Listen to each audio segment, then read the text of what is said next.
कहते हैं जो हंसता हुआ गुनाह करेगा वो रोता हुआ जहन्नुम में जाएगा, और जिसने यहाँ दुख सहे, तकलीफें सही, आलाम सहे, उसके बदले में अल्लाह ताला उसको वहां राहतें अता फरमाएगा।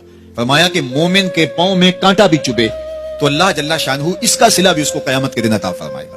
तो ये जो दुख आते हैं, ये जो तकलीफें आती हैं, अजियतें हमें पहुंचती हैं, तो इस पर सब्र करना चाहिए और अल्लाह का शुक्र अदा करना चाहिए कि हम इन मसाइब से गुजर रहे हैं, इन मुश्किलों से गुजर रहे हैं। और अगर किसी शख्स की जिंदगी में दुख है ही नहीं, सुख ही सुख है, तो फिर वो समझे कि वो फितने में मुब्तला है।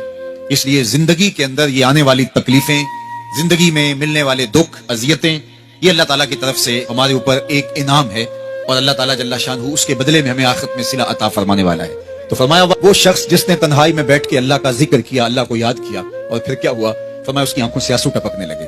फरमाया कयामत के दिन जब कोई साया नहीं होगा, याद इलाही में रोने वाले को अल्लाह अपने अर्श का ठंडा साया अता फरमा देगा।